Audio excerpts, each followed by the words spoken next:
Welcome to motive news. నేను మీ Prasad. Motivate, educate, entertain.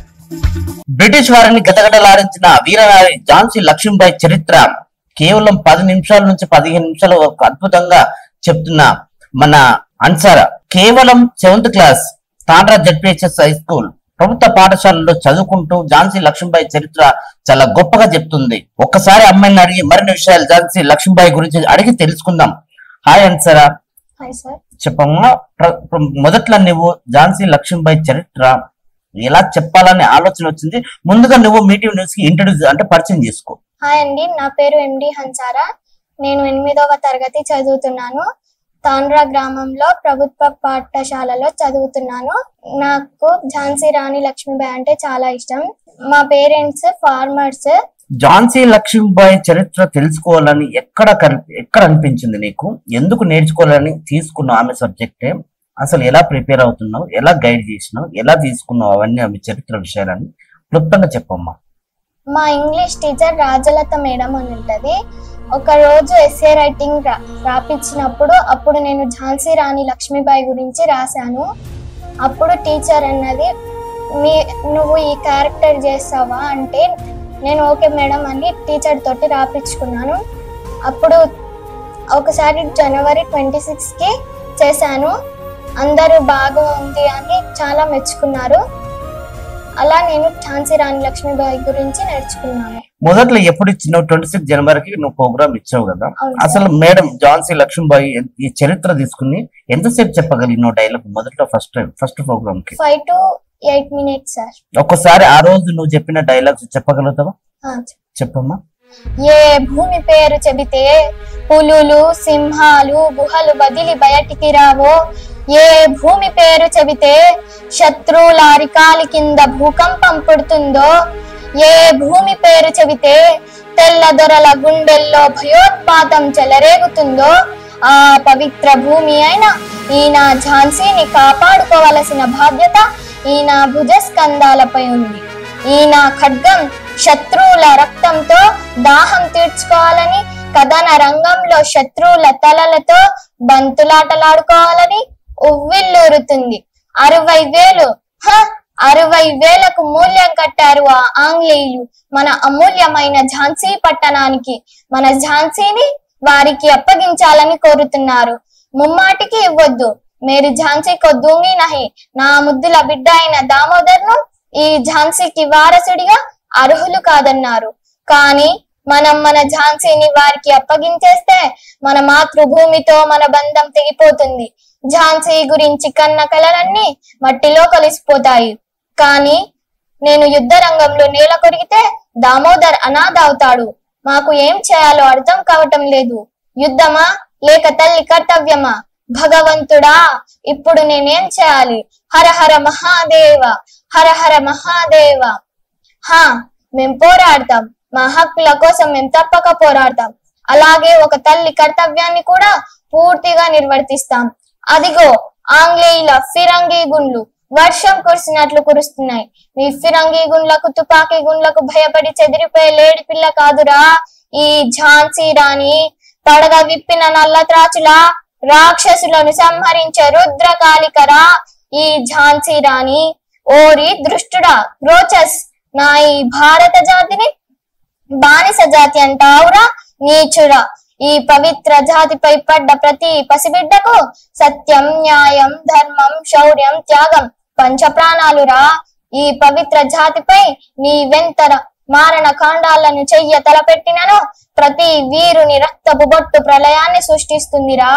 ఓరి మోసకారి, పౌరుషం పౌరుషమున్నచో మా మరాఠా పఠాన్ వీరులలో ఒక్కరిని ఆఖరికి ఆ ఒక్కరిని ఎదిరించి చూడరా.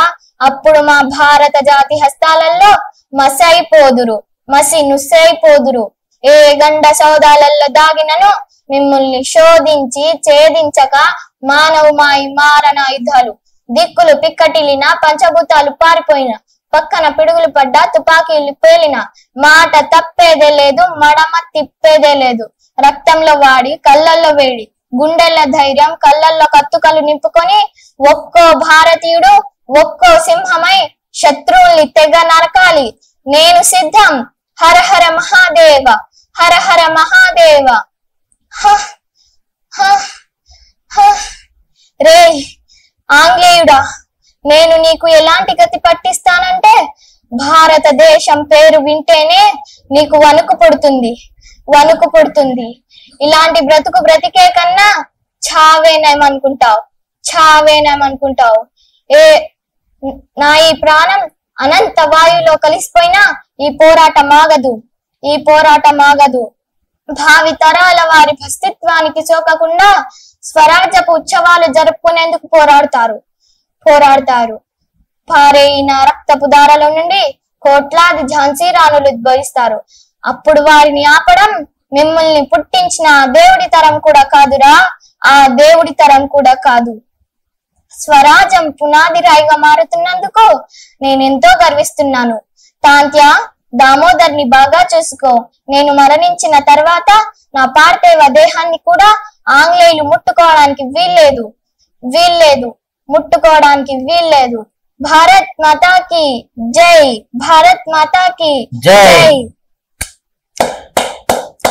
నిజంగా అసలు అద్భుతం. ఒక 5 నుంచి 8 నిమిషాల్లో అసలు సింగిల్ టేక్ లో ఈ డైలాగ్ చెప్తుందంటే మా జనరేషన్ వారికి ఝాన్సీ లక్ష్మీబాయి గురించి తెలుసుకోవడానికి కొంచెం టైం పడుతుంది. హఠాత్తుగా అడిగిన కూడా చెప్పలేము. అలాంటిది ఈ జనరేషన్ పిల్లలకి ఇంత గ్రౌండ్ వర్క్ చేసి ఇంత పెద్ద దాదాపుగా 4 నుంచి 5 పేజీల డైలాగ్ సింగిల్ గా చెప్పడం అంటే మామూలు విషయం కాదు. అది 8 నుంచి 10 నిమిషాలు అవలీలగా చెప్తుంది అన్సరా. నిజంగా గ్రేట్. అసలు ఇంత గ్రౌండ్ వర్క్ చేయడానికి ముఖ్యంగా నీకు ఎవరు గైడ్ లైన్స్ ఇచ్చారు, ఎవరు ఇన్స్పిరేషన్ చేశారు, ఎవరు ప్రోత్సహించారు, ఎలా ముందుకు తీసుకెళ్తున్నావు చెప్పు, క్లుప్తంగా చెప్పు. మా రాజలత మేడమే నాకు అన్ని నేర్పించింది. నాకు ఫస్ట్ నేను 6th క్లాస్ లో ఉన్నప్పుడు ఎస్ఏ రైటింగ్ రాశాను. అప్పటి నుంచి టీచర్ నాకు రాసి ఇచ్చినప్పటి నుంచి నేర్చుకుంటున్నాను. 26 జనవరికి టీచరే ముందుకు రమ్మన్నది. అప్పుడు కూడా నేనే చేశాను. ఈ చరిత్ర ఎక్కడ గ్యారీ చేస్తావు అంటే 26 జనవరికి డైలాగ్ మొత్తం చెప్పావా? ఈ చరిత్ర ఎక్కడి నుంచి తీసుకున్నావు, ఎవరు ఇచ్చారు, ఎలా ప్రిపేర్ అయ్యావు, ఎన్ని గంటలు ప్రాక్టీస్ చేసావు, అసలు మొత్తం ఇదంతా ఒక సింగిల్ టేక్ లో చెప్పడానికి ఎంత సమయం పట్టింది? 3 days సార్. 3 days లో 4 pages 3 days లో నేర్చుకున్నాను. తర్వాత మళ్ళీ టీచర్ ప్రాక్టీస్ చేపించారు. 26 జనవరి దగ్గరకు వస్తుందని ప్రాక్టీస్ చేపించారు. అప్పటి నుంచి నాకు అది నోటికి పట్టేసింది. అయితే ఇంకా అప్పటి నుంచి ఇట్లా చెప్పుకుంటూ వచ్చాను. మేడం 10th జూన్కి రవీంద్ర భారతిలో చేయాలి సీఎం ముందల అంటే అప్పటి నుంచి చేశాను. ఓకే అమ్మా, నువ్వు తెలుగు ట్రాన్స్లేషన్ కొంచెం ఇబ్బంది కదా, నువ్వు ముస్లిం కదా, అంత సులువుగా అంత ఈజీగా అంత చక్కగా తెలుగు వర్డ్స్ అనేది చాలా నీట్ గా పలుకుతా ఉన్నావు. ఎట్లా సాధ్యమైంది నీకు? వర్డ్స్ లో టీచర్ నేర్పించింది. అవి ఆ వర్డ్స్ టీచర్ నేర్పించింది, కొన్ని నాకు వచ్చినాయి. టీచర్ కొన్ని నేను కొన్ని నేర్చుకున్నందుకు అవి కొన్ని అవి అయిపోయినాయి. దాంట్లో నుంచి నేను నేర్చుకున్నా. అట్లా ఇప్పుడు 26 జనవరికి అసలు విత్ కాస్ట్యూమ్, ఆ మేకప్, ఖడ్గంతో ప్రదర్శన ఇచ్చినావు కదా, అది ఎట్లా ప్రాక్టీస్ చేసినావు, ఎంతసేపు ప్రాక్టీస్ చేసినావు? ఆ రోజు మేడం ప్రాక్టీస్ చేయించారు. ఆ ఖడ్గం అవన్నీ తెప్పించి ఇలా చేయాలి, అలా చేయాలి, భయపడొద్దు అని కొంచెం ధైర్యం ఇచ్చినందుకు చాలా బాగా చేసింది. మేకప్ ఏమో టీచరే చేసింది మేకప్. ఓకే అమ్మా, ఇప్పుడు మీ పేరెంట్స్ లో నీకు వాళ్ళ ప్రోత్సాహం ఎలా ఉంటుంది? ఎందుకు మనం దీని మీద సబ్జెక్ట్ మీద వెళ్తా ఉన్నావు అంటే వీళ్ళు సపోర్ట్ ఎలా ఉండేది పేరెంట్స్, మీ అమ్మ నాన్న గారు? ఇప్పుడు టీచర్ ఇది చెయ్యమన్నది, అక్కడికి వెళ్ళాలి అంటే మమ్మీ వాళ్ళు కాదనకుండా వెళ్ళు, చెయ్యి, మంచిగా చెయ్యి అని చెప్పేవాళ్ళు. మొన్న జరిగిన హైదరాబాద్ రవీంద్ర భారతి ఆడిటోరియంలో సీఎం గారి ముందు ప్రదర్శన ఇచ్చావు కదా, ఎలా ఉంది ఆ ఫీలింగ్? దాన్ని ఎట్లా డెవలప్ చేసినావు, ఎలా హార్డ్ వర్క్ చేసినావు, ఎంతసేపు దానికి కష్టపడ్డావు? చాలా సేపు. నాది అక్కడికి వెళ్ళాక కూడా నేను ప్రాక్టీస్ చేశాను. మళ్ళీ తర్వాత టీచర్ ఇప్పుడు నీదే అంటే అప్పుడు మేకప్ వేసుకొని వెళ్ళి చేశాను. ఫస్ట్ కొంచెం భయం అయింది, తర్వాత చెప్తుంటే ధైర్యం వచ్చింది. తర్వాత అంతే చెప్పేశాను. సార్ ఒకసారి బుక్ ఇచ్చారు, ఇంకొకసారి 500. ఎంతసేపు ఇచ్చావు ఆ ప్రదర్శన? ఎన్ని నిమిషాలు? సేమ్ ఇందాక చెప్పిందే చెప్పావు అక్కడ? అవును. మొత్తం ఎన్ని నిమిషాలు ఉంటుంది ఆ డైలాగ్? 8 to 5 minutes ఉంటాయి సార్. అప్పుడు అక్కడ చేసినప్పుడు భయం వేసింది ఫస్ట్. ఉమ్, తర్వాత మధ్యలోకి వచ్చాక కొంచెం ధైర్యం అనిపించింది. ఉమ్, అప్పుడు మంచిగా నాకు చాలా హ్యాపీ అనిపించింది. అప్పుడు ఉమ్. నాలో ఇంత టాలెంట్ ఉందని నేను ఊహించలేదు. అప్పుడు భయం ఎందుకు వేస్తుంది? ముందు అంతమంది చూసాక నాకు చాలా భయం వేసింది. అంతమందిని చూసాక నాకు ఎలాగో అనిపించింది. అంటే అలాంటి ప్రదర్శనలు ఇప్పుడు తాండా గ్రామం మీ పాఠశాలలో కాకుండా ఇలాంటి ఈవెంట్స్ ఇంకెక్కడ చేసావా? లేదు సార్, ఎక్కడ చేయాలి, ఇక్కడనే తాండా గ్రామంలో చేసి డైరెక్టర్ రవీంద్ర భారతి ఆడిటోరియంలో ఇచ్చావు. అవును సార్. అక్కడ ఎలా ఉంది ఆ ఫీలింగ్? ఎలా ఉంది? చాలా మంది ఉంటారు కదా, దాదాపుగా 1000-2000 మంది ఆడియన్స్ ముందు ఆ ప్రదర్శన ఇచ్చేటప్పుడు నీకు ఎలా ఉంది లోపల ఫీలింగ్? హ్యాపీగా ఉంది, భయంగా ఉంది. ఎక్కడైనా మిస్టేక్స్ పోతాయని మళ్ళీ ఏమన్నా అనుకుంటారా, చాలా ఎట్లనో అనిపించింది సార్. ఆ ప్రదర్శనలో ఎవరు అభినందించారు నేను? బాగుంది, బాగలేదు, ఏమన్నా లోటుపాట్లు అంటే ఏమన్నా కరెక్షన్ ఏమైనా చెప్పారా నీకు? అమ్మ ప్రోగ్రామ్ ఇలా చేయాలి, నువ్వు ఇలా తీసుకోవాలి, ఇలా ఇది తప్పు ఉంది, ఇది మిస్టేక్ ఉంది, ఇట్లా ఇది దీన్ని డెవలప్ చేసుకో, ఇంకా హార్డ్ వర్క్ చేసుకో, ఇంకా బాగా చెప్పగలుగుతావు, అలాంటి సూచనలు ఎవరైనా ఇచ్చారా? ఎవరు ఇవ్వలేదు. కానీ అది ఒకసారి అన్నారు, మా రాజవర్ధన్ సార్, నువ్వు ఒకటే తాను ఉండొద్దు, అంతా తిరగాలి, స్టేజ్ మొత్తం నీదే అనుకోవాలి అన్నారు సార్.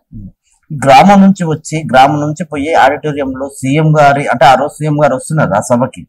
సో ఎలా ఉంది ఆ ఫీలింగ్ నీకు? ఈ విలేజ్ నుంచి ఈ స్కూల్ దగ్గర నుంచి పోయి అక్కడ ఆడిటోరియం మీకు ప్రదర్శన చేయడం ఎట్లా ఉంది ఆ ఫీలింగ్ ఆ రోజు? అసలు అక్కడికి వెళ్ళి ఇక్కడికి వచ్చాక మా ఊర్లో అందరూ బాగా చేసినావు, బాగా సీఎం తో కలవాలమ్మంటే ఏంది మాటలా, అది ఇది అన్నారు సార్. నాకు చాలా హ్యాపీగా అనిపించింది. ఆడ కూడా చాలా హ్యాపీ. చిన్న పిల్లలు వచ్చి అంటాడు సార్, బాగా చేసినావు అక్క, మంచిగా అక్క, హ్యాట్స్ ఆఫ్ అక్క అనుకుంటా చిన్న పిల్లలు చెప్తాడు సార్. ఎట్లా ఉంటుంది ఇక్కడ లోకల్ మీ స్కూల్లో మీ ఫ్రెండ్స్ నేను ఎట్లా చేసేవాళ్ళు? అంటే ఇట్లా ప్రదర్శన ఇవ్వడంలో వాళ్ళు ఎట్లా ఉండేది? ఎంకరేజ్మెంట్ నీకు సపోర్టింగ్ ఎట్లా ఉండేది?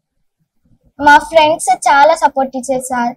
అవంతిక, వాళ్ళ నేమ్స్ అవంతిక, సహస్ర, తేజశ్రీ, వాళ్ళందరూ చాలా బాగా చేస్తున్నావు, ఇంకా జై టీచర్, ఇంకా నీకు పెద్ద స్థాయిలో తీసుకోబోతుంది అని చెప్పారు సార్. ఇంకేదన్నా ఝాన్సీ లక్ష్మీబాయి గురించి ఇంకేమన్నా చెప్పగలుగుతావా? డైలాగ్స్ చెప్పు. ఏ భూమి పేరు చెబితే పులులు, సింహాలు గుహలు వదిలి బయటికి రావో, ఏ భూమి పేరు చెబితే శత్రువుల అరికాలి కింద భూకంపం పుడుతుందో, ఏ భూమి పేరు చెబితే తెల్లదొరల గుండెల్లో భయోత్పాతం చెలరేగుతుందో, ఆ పవిత్ర భూమి అయిన ఈయన ఝాన్సీని కాపాడుకోవలసిన బాధ్యత ఈయన భుజస్కంధాలపై ఉంది. ఈయన ఖడ్గం శత్రువుల రక్తంతో దాహం తీర్చుకోవాలని, కథన రంగంలో శత్రువుల తలలతో బంతులాటలాడుకోవాలని ఉవ్విల్లూరుతుంది. 60,000కు మూల్యం కట్టారు ఆ ఆంగ్లేయులు మన అమూల్యమైన ఝాన్సీ పట్టణానికి. ఇక్కడ స్కూల్లో మీ స్కూల్లో మిగతా ఉపాధ్యాయులు వాళ్ళది ఎట్లా ఉండే మీకు? అంటే వాళ్ళ కోఆపరేషన్ కానీ సపోర్ట్ చేయడం వల్ల ఎట్లా ఉండే? మిగతా స్కూల్ ఇక్కడ స్కూల్ నా టీచర్స్ ఉంటారు కదా మేడం గారు, వాళ్ళ సపోర్ట్ ఎట్లా ఉండదు మీకు? ఆ రోజు 26 జనవరికి నేను స్టేజ్ మీద చేసినప్పుడు మధుసూదన్ సార్ అని మ్యాథ్స్ సార్ అయితే ఏ సార్ చెప్పలేదు, చాలా బాగా చేసినావు అని బయట చెప్పారు, అందరి ముందులో కాకుండా అక్కడ వెళ్తున్నప్పుడు ఏమన్నా తీసుకున్నప్పుడు అప్పుడు చెప్పారు. కానీ మధుసూదన్ సార్ ఏమో క్లాస్ లో పిల్లల ముందు అందరి ముందు ఈమెకున్నంత టాలెంట్ మీకుందా అని అన్నారు సార్. అది నాకు చాలా హ్యాపీగా అనిపించింది, మంచిగా అనిపించింది సార్. నాకు ఇంకేంటి నీకు లైఫ్ లో ఇంకా ఎట్లా చేయాలి, ఇంకా ఎలాంటి ప్రోగ్రామ్ చేసుకోవాలి అంటే కేవలం ఝాన్సీ లక్ష్మీబాయి గురించి ఇంకా గ్రౌండ్ లెవెల్ చేసి ఇంకా ఇలాంటి ప్రోగ్రామ్ చాలా చేయాలన్నట్లు ఏమైనా ముందుకు వెళ్తున్నావా? వేరే వాళ్ళది ఏదైనా ఇన్స్పిరేషన్ గా తీసుకుంటున్నావా? అలాంటి ఆలోచన ఏమైనా చేస్తున్నావా? ఇంకా ముందుకు వెళ్ళాలని అనుకుంటున్నా సార్, వేరే ప్రోగ్రామ్స్ కూడా చేయాలనుకుంటున్నా. అంటే జనరల్ గా వేరే వాళ్ళది అంటే ఎవరిది అనుకుంటా ఉన్నావు? వేరే లవకుశలది, వాళ్ళది, రాముడిది, వాళ్ళది టీచర్ 15th ఆగస్టుకి చేపిస్తుందంట, అప్పుడు రాస్తున్నంట. ఇంకేమైనా తీసుకున్నావు? అందులో ఏమైనా సబ్జెక్ట్ ఏమైనా లైన్ ఏమైనా డైలాగులు ఉన్నాయా మీ దగ్గర ఇప్పుడు? ఇప్పుడు లేవు సార్, ఇంకా నేర్చుకోవచ్చు. ఇంకేంటి ఫ్యూచర్ ఏంటి మొత్తానికి? ఫ్యూచర్ లో ఇప్పుడు ఏ క్లాస్ నువ్వు? 8th క్లాస్ కదా మరి? ఓకే, అక్కడ అది ప్రాక్టీస్ చేస్తున్నావు, ఇక్కడ స్టడీ ఎట్లా ఉంది నీకు? స్టడీ కూడా చేసుకుంటున్నా సార్. అది ప్రాక్టీస్ చేస్తున్నా, స్టడీ చేస్తున్నా. స్టడీలో కూడా నన్ను చాలా మెచ్చుకుంటాడు సార్, దాంట్లో కూడా మెచ్చుకుంటాడు. ఈ రెండిట్లకు సమయం ఎట్లా కేటాయిస్తున్నావు? ఇంటి దగ్గర ఏమో అది ప్రాక్టీస్ చేస్తా సార్, డ్రామాది. స్కూల్లో ఈ స్టడీస్, స్కూల్లో కూడా బ్రేక్ టైం దొరికితే బ్రేక్ టైమ్ లో. ఎట్లా ఉండే పేరెంట్స్ రెండింటికి బ్యాలెన్స్ చేసుకుంటూ వెళ్తా ఉన్నావు కదా, వాళ్ళ నుంచి ఎట్లా ఉంది అంటే వాళ్ళ సహకారం? చాలా బాగా చేసినావు, మంచిగా ఉంది, అట్లనే ఇంకొన్ని చెయ్యి, అట్లనే చెయ్యి, నువ్వు ఇంకా లో కావద్దు, హై కావాలి అంటారు సార్. చెప్పమ్మా, మిగతా పిల్లల్లాగా నీకు ఆడుకోవాలా, సరదాగా వాళ్ళతో ఎంజాయ్ చేయాలి, కాలక్షేపం చేయాలని ఆలోచన లేదా? నాకు ఆడుకోవాలని తక్కువ టైం ఇస్తా ఆడుకోవడానికి, ప్రాక్టీస్ కి కొంచెం ఎక్కువ టైం. నా ఫ్రెండ్స్ కూడా, వాళ్ళకు కూడా హాబీస్ ఉన్నాయి, డాన్సింగ్, సింగింగ్, అవన్నీ టైం అది ఇడిచిపెట్టకుండా మంచిగా చేసుకుంటే మీరు కూడా సక్సెస్ అవుతారు మంచిగా. ముఖ్యంగా మీ తల్లిదండ్రుల గురించి, ఎందుకంటే నిన్ను చదివిస్తున్నారు ప్రభుత్వ పాఠశాలని, నీకు టాలెంట్ ఉందని గుర్తించి ఇంకో వాళ్ళు సపోర్ట్ చేస్తున్నారు కదా, వాళ్ళ గురించి చెప్పమ్మా. మా మమ్మీ డాడీ చాలా కష్టపడతారు. నేను ఫ్యూచర్ లో నా గోల్ డాక్టర్ కావాలని, అయితే నేను కూడా వాళ్ళకి మంచి లైఫ్ ఇవ్వాలని, చాలా మంచిగా ఉంటుందని. మా డాడీ చాలా కష్టపడతాడు, అంటే మిల్లుకి వెళ్ళి బస్తాలు మోసి అవన్నీ చేస్తే. ఇంకా నాకు కూడా చాలా ఇట్లనో అవుతుంది. మా డాడీని చూస్తే మస్తు ఏడిపోతుంది. అది ఎట్లా చూసుకోవాలనుకుంటున్నావు? మీ డాడీ ఇంత కష్టపడుతున్నాడు కదమ్మా, లైఫ్ లో మీ డాడీని ఇంకా ఇంత కష్టానికి నువ్వు ఏ ప్రతిఫలం ఇస్తావు చెప్పు? నా అంబిషన్ డాక్టర్ కావాలని అనుకుంటున్నాను. చెప్పు, ఇంకా పర్లేదు చెప్పు. మీ అమ్మ గురించి చెప్పమ్మా, అట్లా ఇంకా బాగా కష్టపడి ఉంటుంది కదా, నేను చదివిస్తుంది కదా. అవును సార్, మా మమ్మీ మిషన్ కుడుతుంది. మా మమ్మీ కొంచెం టాబ్లెట్స్ వేసుకుంటారు, మా మమ్మీకి కొంచెం బాగాలేదు, హెల్త్ కండిషన్ బాగాలేదా? అవును సార్, అయితే మిషన్ కుడుతుంది. మా మమ్మీ కాళ్ళ నొప్పులు చాలా ఉంటాయి, మిషన్ కుట్టలేక నా చేతన అయితే లేదంటే. చెప్పు, ఆమెకి ఫ్యూచర్ లో కష్టపడి ఆమెను ఎట్లా చూడాలనుకుంటున్నావు? చాలా గొప్పగా చూడాలనుకుంటున్నా సార్. మా మమ్మీ చాలా మంచిది. మా డాడీ నన్ను తిట్టినా కొట్టినా కానీ మా మమ్మీ నన్ను చూసుకునేది, కానీ డాడీ కొట్టిందని కాదు, డాడీ కూడా మంచోడే, చాలా ఎక్కువ పని చేస్తాడు. డాడీ లేకపోతే ఇప్పుడు మాకు బ్రతికే లేదు. డాడీ మిల్లుకెళ్ళి పని చేసి వస్తుంటే అంత దుమ్ము అదంటూ అలానే పడుకుంటారు, కడుపులో నొప్పి లేస్తుంది, నా శాంతం అయితే లేదంటాడు. అప్పుడు నాకు కొంచెం ఫీల్ వస్తే అది ఎట్లనో ఉంటది, బాధ అనిపిస్తుంది. మా డాడీని చూస్తే మా మమ్మీ కూడా చాలా పని చేస్తుంది, ఎక్కువ పని. చెప్పు చెప్పు చెప్పు, ఎలా నువ్వు లైఫ్ లో సెటిల్ అవ్వాలి, ఎలా చూసుకోవాలనుకుంటున్నావు చెప్పేసి? చాలా గొప్పగా చూసుకోవాలనుకుంటున్నా, ఇంత కూడా కష్టపడకుండా నేనే అన్ని చేసి నేనే మా డాడీ మమ్మీని చూసుకోవాలని అనుకుంటున్నా. వాళ్ళని కష్టపెట్టకుండా నాకు ఒక హక్కు ఉంది. ఆమె 10th పాస్ అయింది, ఇప్పుడు ఇంటర్ ఫస్ట్ ఇయర్కి వెళ్ళాలి. మా మమ్మీని మా డాడీని చాలా పెద్ద, అంటే నేను కాలు కింద పెట్టనీయకుండా చూసుకోవాలనుకుంటున్నా. దానికోసం ఏం చేస్తావు? ఎట్లా కష్టపడతావు? ఎలాంటి హార్డ్ వర్క్ చేస్తావు చెప్పు? చాలా బాగా చదువుకోవాలి, డాక్టర్ అయి మా మమ్మీ డాడీని చూసుకుంటా. నీ ఫ్రెండ్స్ గానీ నీ క్లాస్మేట్స్ గానీ నువ్వేం చెప్పదలుచుకున్నావు? మీరు కూడా నాలాగే గొప్పగా ఇట్లానే ప్రోగ్రామ్స్ చేసుకుంటా, టైం వేస్ట్ చేయకుండా చదువుకొని మీ గోల్స్ ఏవో అవి సక్సెస్ చేసుకొని మీ మమ్మీ డాడీని వాళ్ళందరినీ బాగా చూసుకోవాలని నా కోరిక. ఇది ఒక ఆన్సర్. బాధ ఏంటంటే జనరల్ గా ప్రభుత్వ పాఠశాలలో చదువుతున్న స్టూడెంట్స్ వాళ్ళకు ఏదో ఒక టాలెంట్ ఉంటది, వాళ్ళకు ఒక గోల్ ఉంటది సార్. వాళ్ళని గుర్తించాల్సిన అవసరం ఉపాధ్యాయుల మీద ఉంటది. వాళ్ళని గుర్తించండి, కొంచెం వాళ్ళని మెరుగుపరచండి, వాళ్ళ అద్భుతమైన అవుట్పుట్ ఇస్తారు. సో ప్రతి తల్లిదండ్రులు కష్టపడి ప్రభుత్వ పాఠశాలలో చేర్పిస్తున్నారు అంటే వాళ్ళ కష్టం వీళ్ళది సక్సెస్ అవ్వడమే. ప్రతి స్టూడెంట్ టైం వేస్ట్ చేయకుండా ఏదో ఒక టాలెంట్ ఉంటుంది మీ లోపల, ఆ టాలెంట్ అనేది బయటకు దిగండి. కాలక్షేపం చేయకండి, టైం పాస్ చేయకండి, టైం పాస్ వీడియోలు చూడకండి.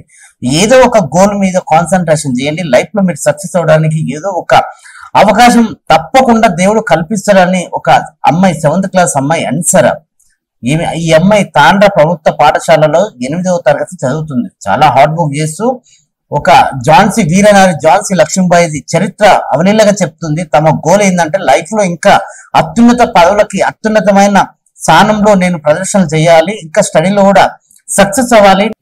నా పేరెంట్స్ అనేది నిరుపేద కుటుంబం నుంచి వచ్చా నేను నన్ను ఎంత కష్టపడి నన్ను చదివిస్తున్నారో అంతకన్నా వాళ్ళని చాలా బాగా చూసుకోవాలని ఈ అమ్మాయి ఓపెన్ గా చెప్పేసింది. చెప్తూ కన్నీళ్ళు కూడా కార్చింది మన కెమెరా ముందు. సో ప్రతి ఒక్క స్టూడెంట్ ఏదో ఒక గోల్ ఉంటుంది, ఆ గోల్ మీద కష్టపడండి, సక్సెస్ అవ్వండి. ఈ వారం మన గెస్ట్ అన్సరా. సో చూస్తున్నాను మీటింగ్ న్యూస్, నేను మీ ప్రసాద్. ఆల్ ది బెస్ట్ అమ్మా. లైఫ్ లో ఇంకా కష్టపడి ఇంకా మంచి పొజిషన్ కి రావాలని మనస్ఫూర్తిగా మీటింగ్ న్యూస్ నుంచి నేను కోరుకుంటున్నాను. మరొక వారం మరో గెస్ట్ తో మీ ముందుకు వస్తుంది మీటింగ్ న్యూస్. నమస్తే.